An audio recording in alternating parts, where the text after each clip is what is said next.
Short people unite.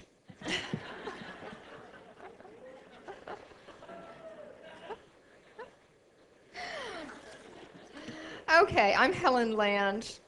For those of you who don't know me, I am a professor here at School of Social Work, and I have been so for 20-some years. It is my extreme pleasure to introduce our keynote speaker, Father Gregory Boyle. Many of you have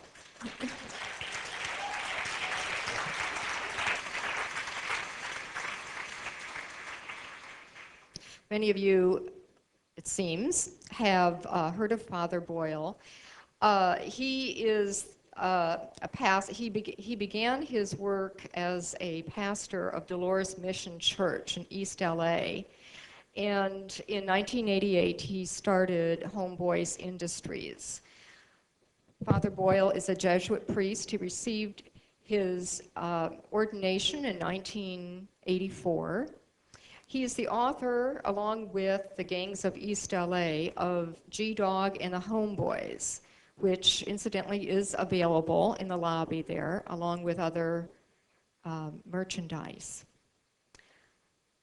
Father Boyle is a nationally recognized professional who is involved in programs for gang-involved youth, and whose guiding principle for Homeboy Industries and Jobs for a Future is nothing stops a bullet like a job.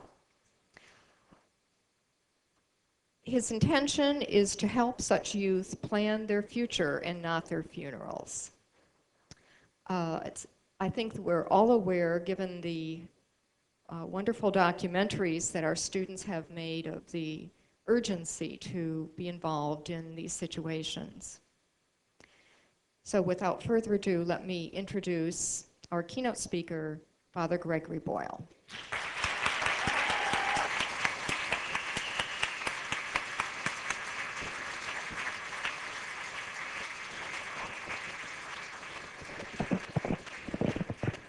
Thank you very much, Helen. It's a privilege to be here. An honor to know some of the people featured there. Honor to know Blinky and Big D and Bobby and Mario. I don't know him, but privileged to see him in that representation right there.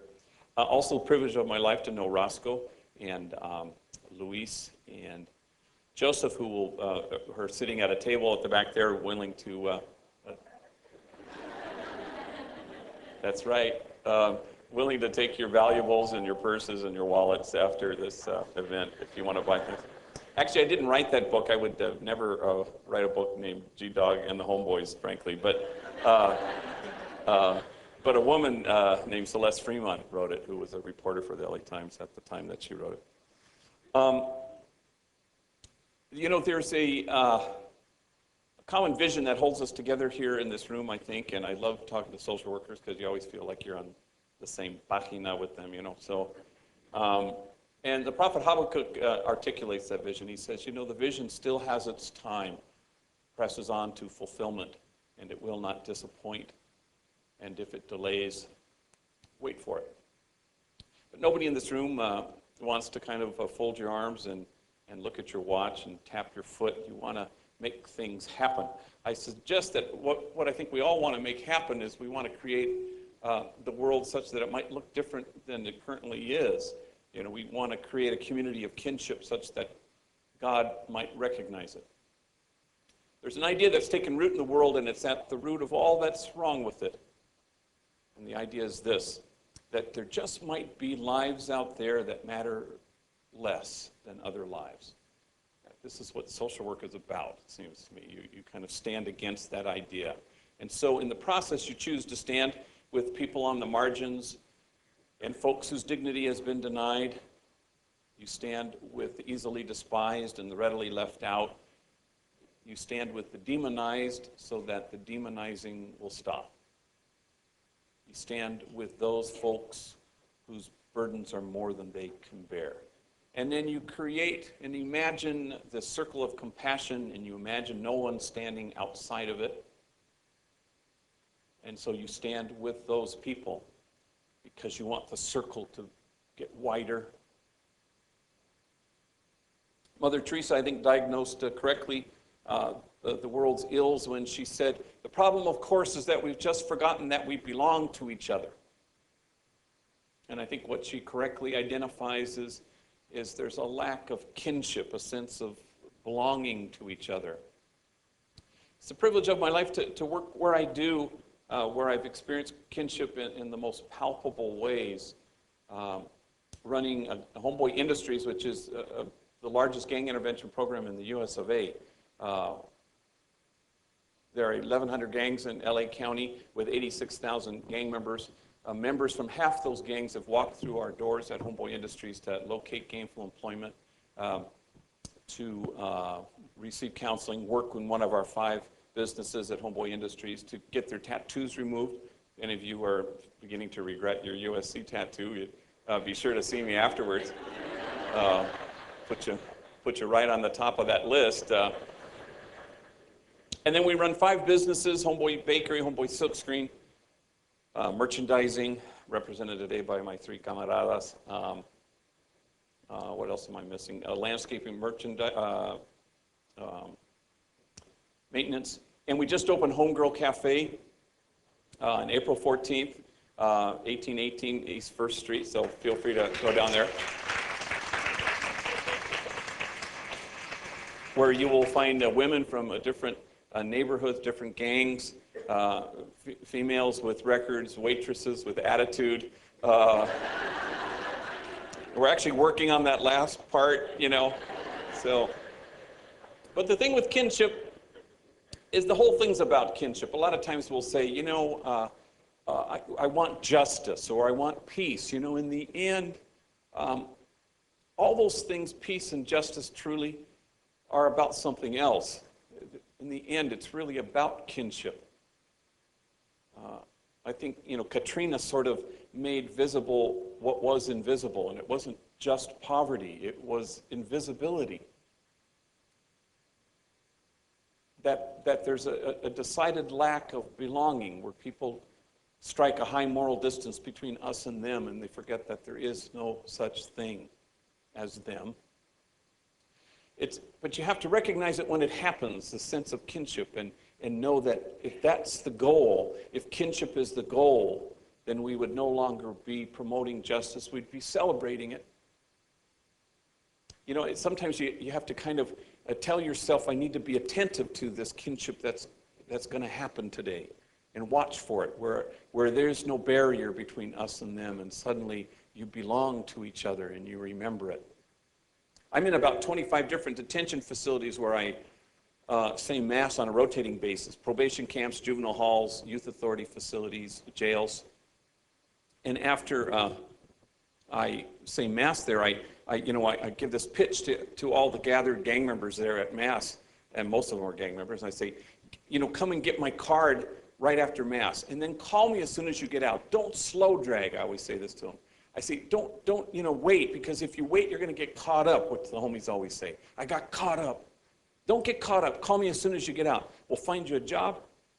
We'll get your tattoos removed. Pero de volada, call me as soon as you get out, okay? It's urgent. So, and I always have that spiel, and so a couple months ago, I had this homie named Louis, 17 years old, who was sitting in my office, big Colgate smile, sitting there, and he says, here I am. I just got out yesterday, and you're the first person I came to see. And never in my life have I seen more hickeys on a human being than on this guy, Louis. I mean, chupetonazos all over his neck and his cheeks.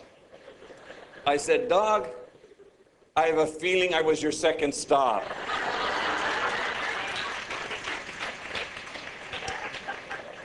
Well, the two of us, we just fell out of our chairs. We just howled laughter.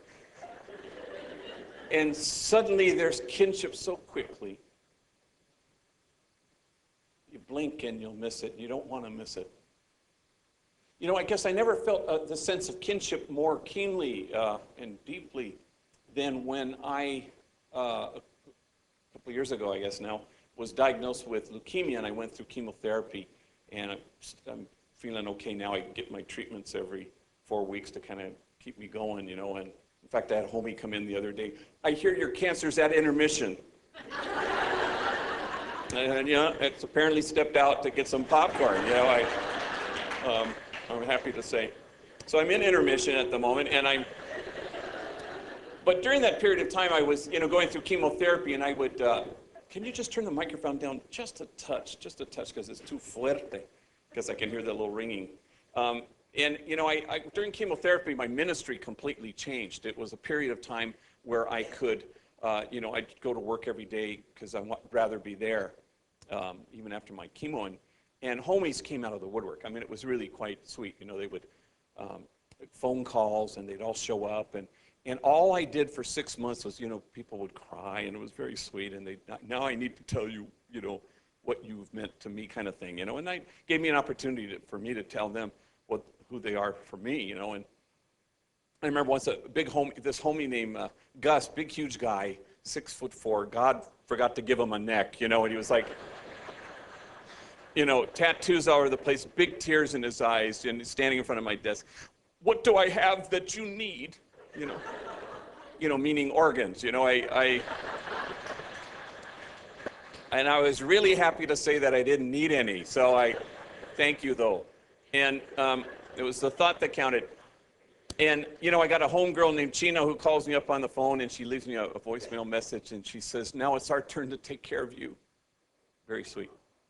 And I remember a little knucklehead homie, about 15 years old, came in, and he sat down, he plunked himself down, and this was sometime during my chemo period, and he looks very sad, and, hey, Doc, how you doing? And, I hear you have leukemia. I said, yeah, I do. You know, there's this awkward silence, you know. My cat had leukemia. Yeah. She died. I said, oh, I'm sorry to hear that. I really glad you stopped by, though. I was feeling a little down, but, you know, one of my favorites was a homie named Loco. Robert calls me from county jail, collect. And he calls me up, hey, what's up with this leukemia anyway? What is it? I said, well, it's cancer. It's in the blood. And he, you know what, the doctor says that my white count is too high. And doctors, they don't be knowing nothing. I said, well, what do you mean? He goes, well, hello. Of course your white count's high. You white. So I decided if I just accept more collect calls, you know, I can go to my doctor less, you know, so. But they're forever, like a homie called me just recently, and he was saying, I need you to be honest with me. I said, okay, I will. There's some vato in here who says you're dying. I said, no, I'm not dying. Oh, thank goodness. Well, that's what I told him. I said, I know that G had cancer, but he was getting that shit fixed. And let me just apologize for the highfalutin medical jargon. You know, and suddenly there's kinship so quickly. You don't want to miss it. In the end, it's the goal. You know, I recommend a book to you called Violence by a psychiatrist named Gilligan. And in it, he talks about the fact that violence is about something else. And he uses a wonderful image for me that's always helped me. And it's about 19th century medical history. And in it, he says that these doctors are staring at these diseases over here, and they apply all the things they know to apply. Doctors, vaccines, hospitals, nothing works. These diseases aren't going anywhere. And then suddenly, quite inadvertently over here, somebody addresses the water supply and the sewer system, and these diseases start to disappear. And it was because they were about something else. That's certainly true of gang violence. It's always about something else. It's about poverty that's intense and seems to be nearly permanent. It's about families that don't function well under the stressors of that poverty. It's about despair and young people being unable to imagine a future for themselves. It's about racism and about this huge widening gulf, this huge disparity between the haves and the have-nots. in terms of access to those things that enhance the quality of our lives, access to medical care, access to education, access to opportunities. Gang violence just tells you we're not dealing with what's wrong. But the something else ultimately is kinship. Ultimately, it's about forgetting that we belong to each other, and social workers stand against forgetting that. I know a homie came into my office named Carlos, 24 years old. He had just been released from Corcoran State Prison. He'd been down for 10 years since he was a 14-year-old kid. And he comes into my office, he says, "Do you remember me?" And you know, the truth was I didn't remember him. I must have bumped into him at juvenile hall, but that was 10 years ago. And you wouldn't have recognized this guy now. I mean, he was, it looked like he had been dipped in ink. You know, his arms were covered with tattoos. His neck was blackened with tattoos. His head shaved, which was typical of Latino gang members, covered with tattoos. Most notable of all, and pretty well done, were these two devil's horns, beautifully etched black on his forehead, you know. And he looked at me and he says, "You know, I'm having a hard time finding a job." You know, and I'm going, "Yeah, maybe we could put our heads together on this one," you know. And so I'm going to nudge him a little bit towards our tattoo removal. And he says, "You know, I've never worked ever in my life." I said, "Well, why don't we change that?" So I hired him right away. This was a Monday afternoon. And so I sent him the next day to work at our Homeboy Silkscreen factory, which is our biggest business. And in the last 10 years of its being in operation, we've hired nearly 500 enemy gang members who have worked side by side with each other there. So I sent him there. So he's in my office on a Monday. I send him to work on Tuesday. On Wednesday, I call the Silkscreen factory, and I tell, you know, Gabby, who answers the phone, "Hey, tell that new guy, Chamuco, to come to the phone, you know, so I can talk to him." And so Carlos comes to the phone, and I said, "How's it feel to be a working man?" He says, "It feels proper." "Yeah, I'm holding my head up high. In fact, I'm like that vato, you know, the one on the commercial? The one who walks up to total strangers and says, 'I just lowered my cholesterol.'" "Yeah, well, that's me." You know, and I'm going, "Cholesterol? I'm sorry.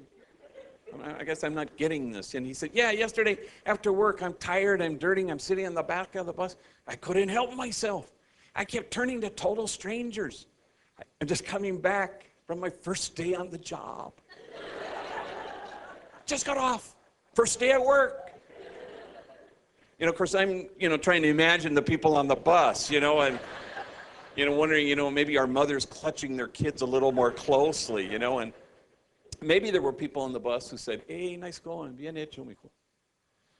Maybe there were still others who looked at him and thought to themselves, "What a waste of a good job." The prophet Isaiah writes, "In this place of which you say it is a waste, there will be heard again the voice of mirth and the voice of gladness, the voices of those who sing." What's social work if it isn't making those voices heard? It's not about your service to them.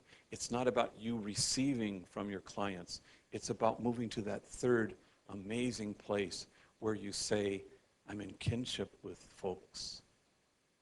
They belong to me. I belong to them." There's no distance there. There's distance in service. Service is a good first step. It's not the goal. Kinship's the goal. And it changes everything once it is the goal.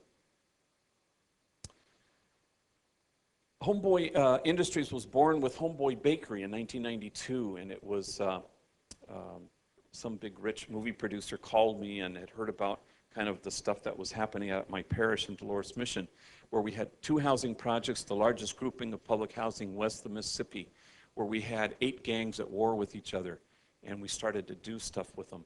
I buried my first kid in 1988, killed because of gang violence. I buried my 140th kid 2 Saturdays ago. And so we started to do a lot of different things, and this movie producer offered to help, and I said, "Hey, buy this bakery across the street from the church." The guy who had been running it for the past 40 years had was going to retire, and it was for sale. So he said, sure, we'll call it Homeboy Bakery. And so we were off and running in 1992 until 1999, when the place burned to the ground. And I remember arriving there at middle of the night, 3 o'clock in the morning, flames shooting through the roof, fire trucks surrounding the bakery. Women were coming out of the housing projects which faced the bakery, and they're crying and hugging me and promising me that when the sun comes up, they'll start having a venta de comida so they could raise money. There's a 13-year-old girl also crying, hugging me, named Lucero. And she says, don't worry, G, we'll have a car wash. You know, which would, I'm sure, put us right over the top in terms of... And, you know, initially people thought it was arson. We thought it was I thought it was arson. I mean, my staff was gathering. Not because homies would ever said it. That would never happen. People sometimes think that, no. But I had just written an op-ed piece in the LA Times, which was quite a sort of suggesting that what if we didn't demonize gang members? What if we chose to invest in them rather than seek to incarcerate our way out of this problem? And so we were always getting, for like 10 years, it's happened less frequently now, but death threats, bomb threats, that kind of thing. People don't send hate mail anymore, they send hate voicemail. You know, in fact, we were going to change our after hours message to say, thank you for calling Homeboy Industries. Your bomb threat is important to us. Well, I thought that maybe that was a little too flip, so we decided not to do that. So we all thought it was sort of, maybe it was arson, somebody who if you've demonized gang members, if you say they're the enemy, then the friend of your enemy is the enemy, and if you help gang members, it's a quick step to demonize the person who does. But within an hour's time, we were told that it was natural causes. It was an 80-year-old building, and wiring had sort of percolated in the wall, and it ignited. And so, so this seasoned, weathered fire inspector comes up to me, and somebody must have pointed me out. Are you the owner here? I said, yeah. Got any reason to believe why somebody might have, you know, set this fire? No. You didn't have any disgruntled ex-employees, did you? I said, no. You know, all the disgruntled ones are still working for me, you know, and he didn't laugh, you know, but and then he leaned in, he was going to confide something in me, and he says, you know this area where the bakery's located? I said, yeah.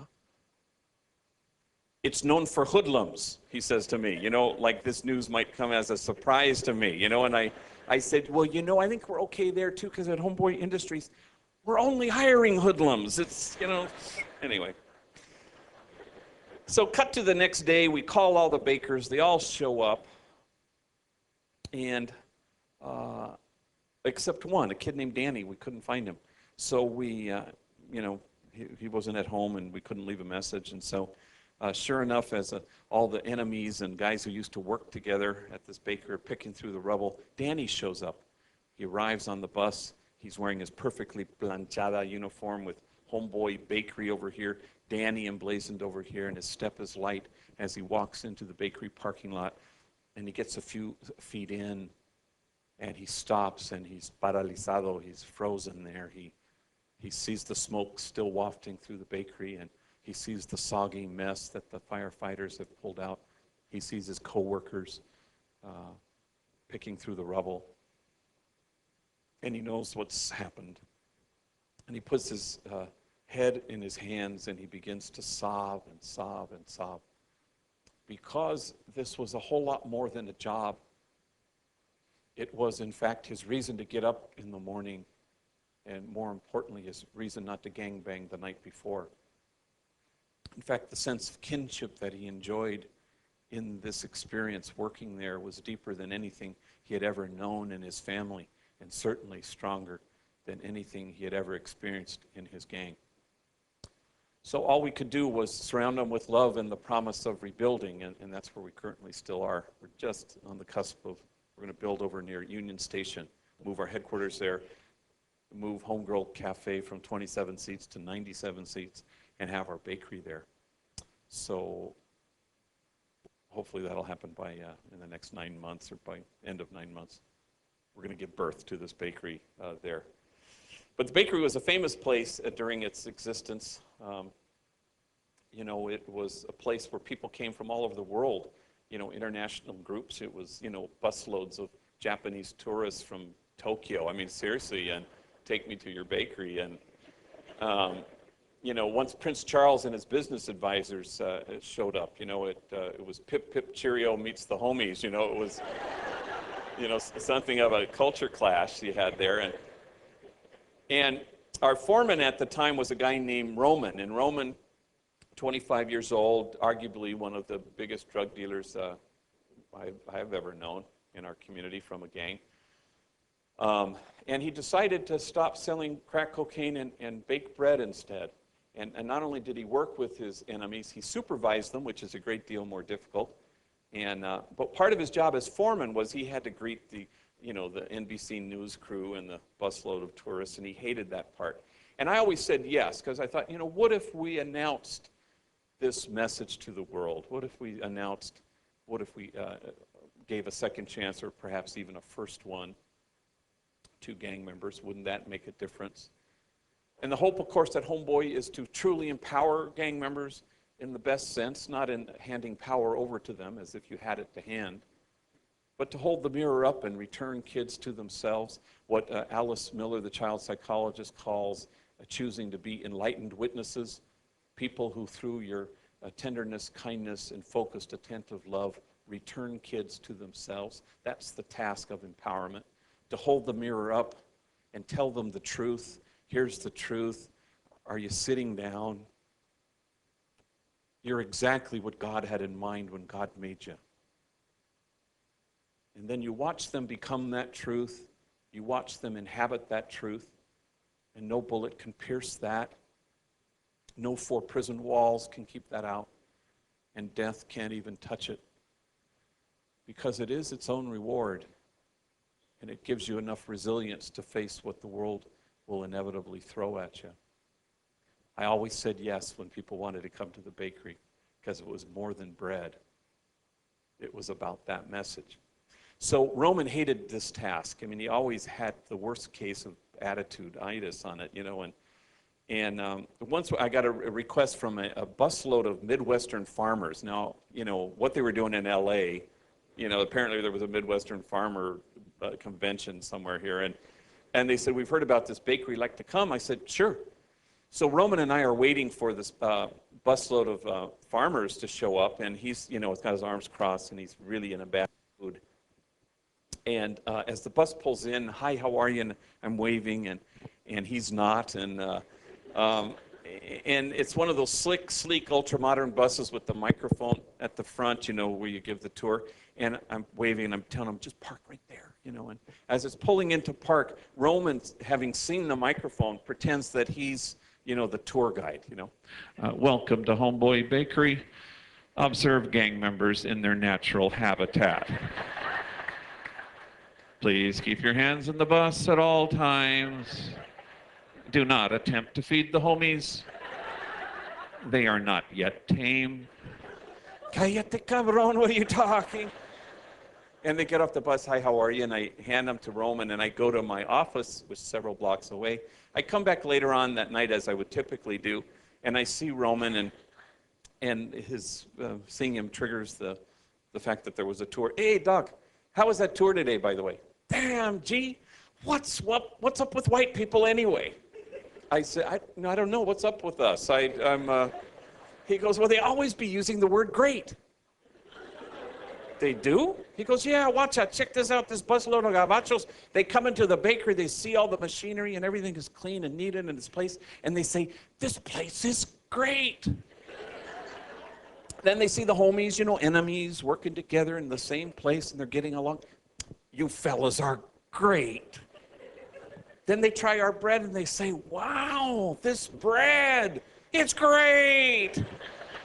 He goes, what's up with white people? They always be using this. I said, I wasn't aware of this until you kind of enlightened me on this. And trust me, from that moment forward, every opportunity I could find, I told him how great he was, just to mess with him, And we'll cut to like 3 months later, and I again show up at the bakery at around 11 o'clock the end of the day, and Roman rushes my car. He's never excited about anything, and I can barely get out of the car. Gee, check this out. You're not going to believe what happened yesterday. And so he tells me that after his shift, he goes and he picks up his 4-year-old daughter, Clarissa, at the babysitter.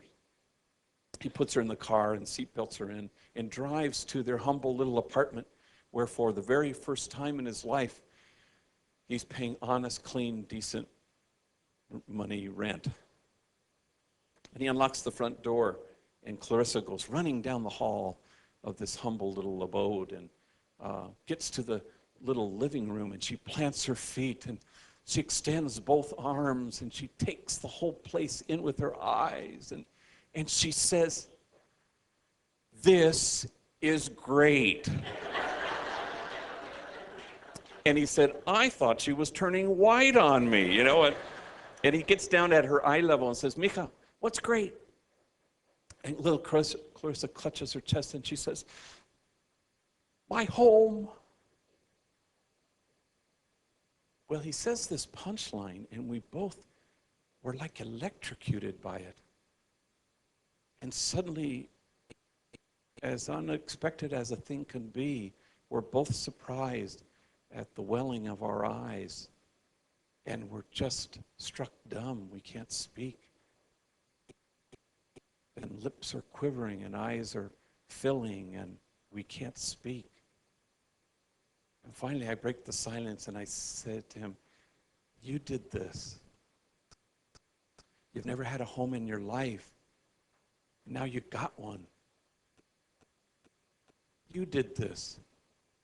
You used to be the biggest drug dealer in town. You stopped. You baked bread. You did this. You've never had a father in your life. And now you are one. And I hate to even have to tell you, but you're great."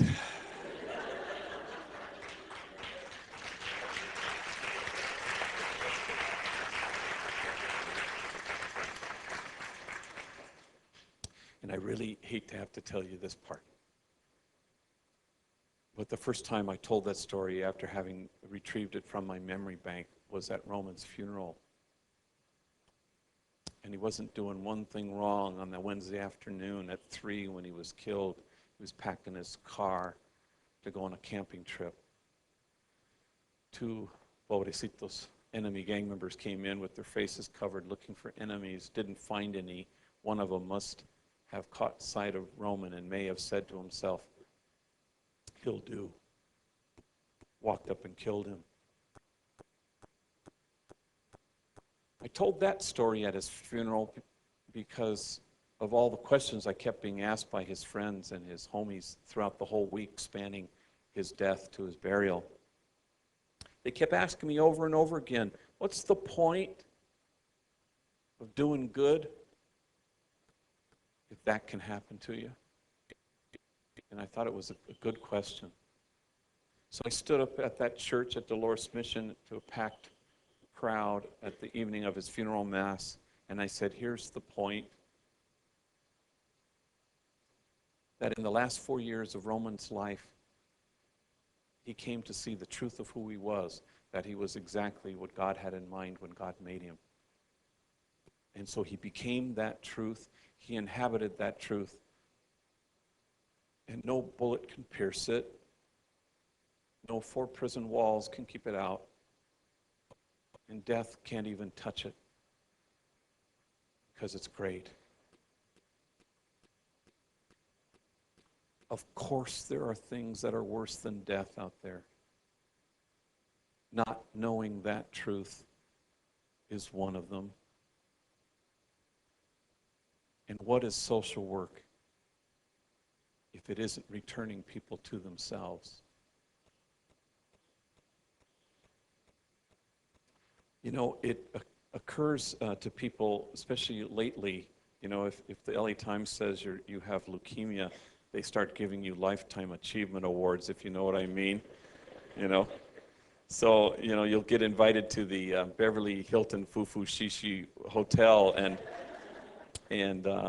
actually I remember once inviting Roscoe to who just got out of prison, who's a privilege to know, call my son for life, along with a billion other sons. But I remember once we got into a van, and I took a whole bunch of women from the projects and homies from the projects. And, you go there, and they give you this crystal thing, or this bronze lion, or this plaque or something, And I've never kept any one of these things, I always give them to the homies who are my heroes, because the day won't ever come when I have more courage or am closer to God. The day won't ever come when my life will present to me the kinds of obstacles that it's presented to them. And so we go to these shishi fufu dinners, and they dress up, and the ladies from the projects have their Sunday best, the dress with the big slit on the side, and the homies, size 95 waist Dickies or whatever it was, but really nicely ironed. And so we get there, and it's a fish out of water, 9 forks and 109 knives, and what is this salsa for? And all of a sudden, the arugula balsamic vinaigrette gourmet salad arrives. They dive in. This shit tastes nasty. Honestly, well, a kid said that to me once. And he said, "Is this the way rich people eat?" I said, "Yeah, I'm glad I'm poor." And then you go home, and then you drop everybody off except the person you want to give the bronze lion to. And so you drop them off, and you say, "Hey, dog, I want you to have this bronze lion because you're my hero, and I have so much admiration for you." And I hand it to him, and he looks at me and says, "What the hell am I supposed to do with this?" And I don't know, hold your door open with it or something. Anyway, I didn't mean to embarrass you, but there you go. So anyway, and so sometimes I couldn't go to these things. Once LMU wanted to give me an award, and so I couldn't go, and I said, "Hey, can I send somebody in my place, a kid who works at the Silkscreen named Pascual Peña, to accept the award for me," knowing that I'd give him the award after the thing. And they said, "Sure." So I go to Pascual, I said, "Hey, mijo, I can't go to this pedo at LMU. Can you accept this award for me, And he goes, "Sure, I'd be honored. Oh, by the way, you got to give a little speech." "What? I can't." "Yes, you already said yes, so go."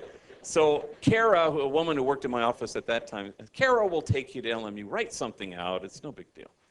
Well, Kara tells me about it later on when I came back from this speaking gig I had, and she goes, she told me how he was just temblando. He was so paniqueado, he's in the car, that, they're going to LMU. Every stop sign he wants to bail out, and "I can't, I'm too scared, I can't go." "You'll be fine." "I can't speak in front of people, I'd be too nervous."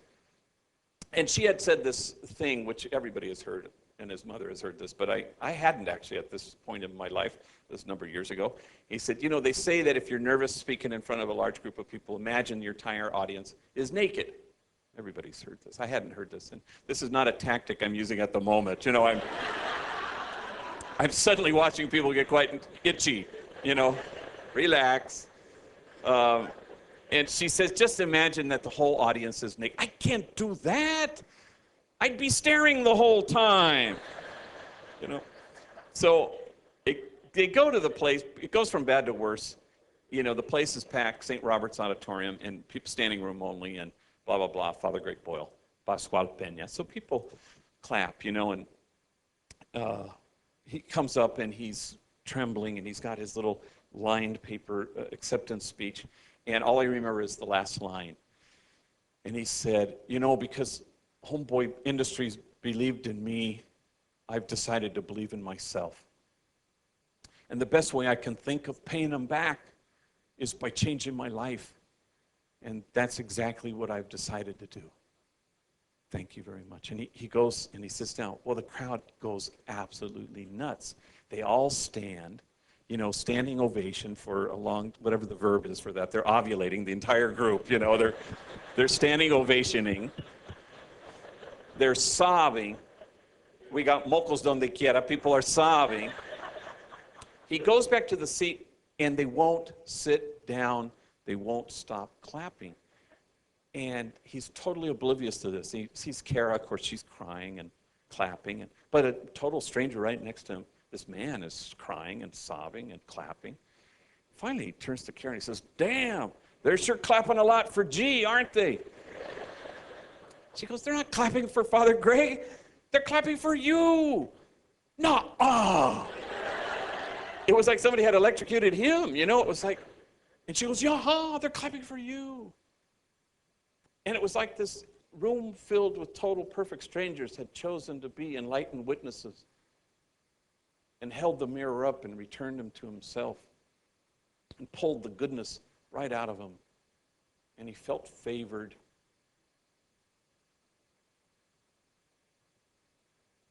And if that's not what social work is, I will admit that I don't know what it is. One last story and I'll wrap it up. You know, people are always asking me, how is it that enemies can work side by side with each other? And, you know, people ought not to be surprised by this. You know, first of all, gang members all want the same thing. They'd love to have a life once they can start to imagine it. But there's a lethal absence of hope out there, and it's hard to conjure up an image of what tomorrow will look like. But once they get an inkling of it, maybe through your presence and tender, focused, attentive care, they start to say, maybe I could have a future. And then they all want to work. That's their common interest. I don't work with gangs. I work with gang members. And my place is not for those who need help. It's only for those who want it. It's like AA or NA. It's like recovery. Come on in. We're ready when you are. We'll be waiting for you. And once they come in, it's ticker tape parade and red carpet, and it's on.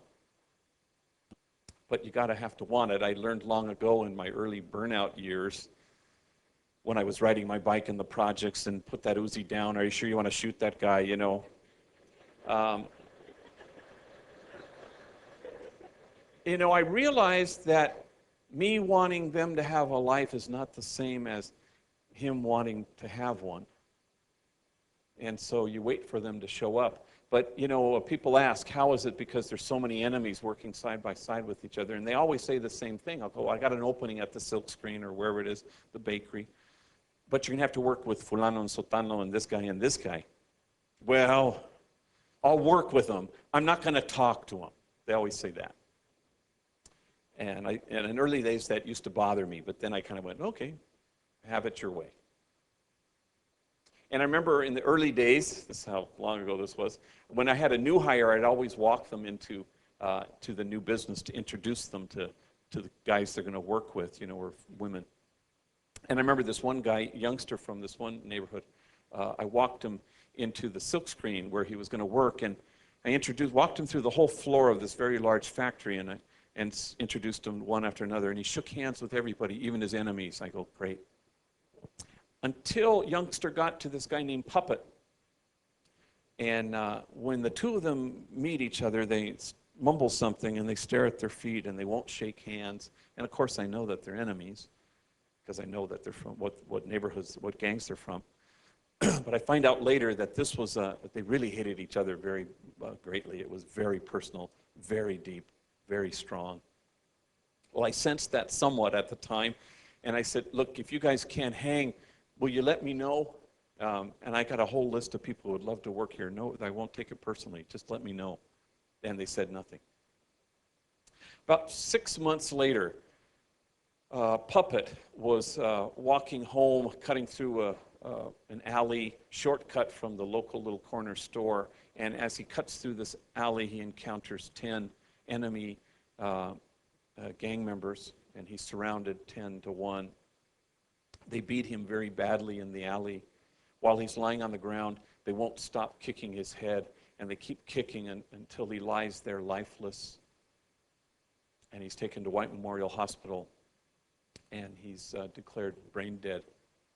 But they keep him connected to machines for 48 hours as family gathers. I'm in St. Louis University giving a talk. I flew home to bless him and anoint him. And I've seen a lot of horrible things in my life, never anything to compare to the sight of this kid with his head swollen many, many, many times its size. So I blessed him, and then they disconnected after 48 hours, and I buried him. But in the first 24 hours, I'm in my office after hours, and the phone rings, and it's Youngster from the silk screen. And he says, "Hey, that's messed up. About what happened to Papa?" I said, "Yes, it is. Is there anything I can do? Can I give him my blood?" he says. And we both fall silent under the weight of it. But then he breaks the silence, choking back his tears, and he says with great deliberation, "He was not my enemy. He was my friend. We worked together."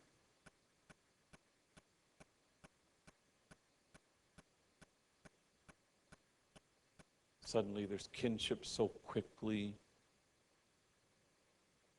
For an idea has taken root in the world, and it's at the root of all that's wrong with it, and it's the idea that there might be lives out there that matter less than other lives.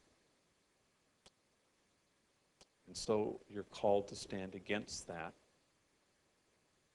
And there's some out there who would say helping Youngster and Puppet and Roscoe and Joseph and Luis is a waste of our time. But to them we say, in this place of which you say it is a waste, there will be heard again the voice of mirth and the voice of gladness, the voices of those who sing. Social work makes those voices heard. Good for you. For the vision still has its time, presses on to fulfillment, and it will not disappoint. And if it delays, we can wait for it.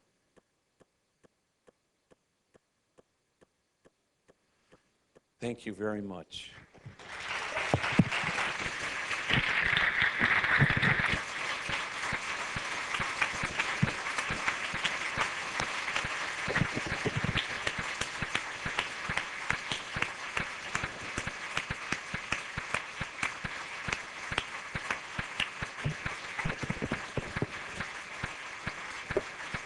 I think we did pretty good at picking a keynote speaker, don't you?